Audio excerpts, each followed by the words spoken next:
Ako po si Noli de los Santos, taga Santa Cruz po. Isa pong mangingisda. Noon, marami. Sagana. Kayang buhayin ng pamilya. Kaya ko paaralin ang mga anak ko. Nangisda kami. Malapit lang. Inaarang kami ng BIPAR. Sasabi, mangat kaming ID. Kumuha kami ng ID ng BIPAR sa Pampanga. Para maging malaya kami. Noong nakakuha kami, mangisda kami sa ibang shoreline. Siya naman ang kalaban namin. Saan ba kami talaga may isda? Ang tanong namin sa sarili namin ngayon. Nasabi ko sa mga anak ko, hinto muna kayo anak. Dahil na kaya ng papa niyo.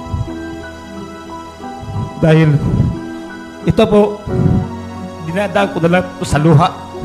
Dinadaan ko na lang po sa inyo dahil ngayon na po kayo bumaba.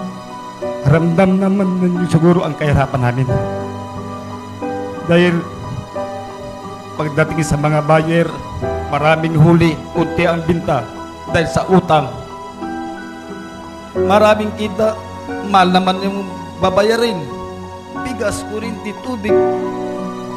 Paano na? Pinanganak po kaming mahirap. Sana naman kahit kunting ginawa lang sana po. Maranasan din namin guminhawa kahit kunti lang. Ang hiling lang namin po, maparalan namin mga anak namin, masaya na kami. Hindi namin kuntento sa maraming pera. Sana po, ang hiling namin kayo na mangingisda.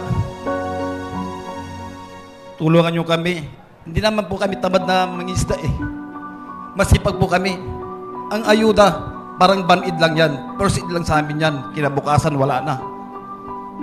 5,000, 2,000. So tusin kami mangisda, hindi namin kailangan yan. Kung malaya kaming mangisda sa sarili naming bayan. Sino ba ang tutulong sa amin? Wala po kaming kilala dahil maliit lang po kami. Sino tutulong sa amin? Kapag eleksyon, kilala mo kami. Pagdating sa problema, di nyo kami kilala. Paano po? Ito po, diretsahan po. Diretsahan po, ang sinasabi ko, sasalubin ko po, diretsahan po ako. Huwag po kayong sumama sa amin kami mag-iisda. Dahil sinasabi ko lang po, ang salubin namin kami mag-isda. Hirap na hirap po kami. Hindi po sapat ang ayuda. Malayang pangingisda lang po ang kailangan namin. Marami pong salamat.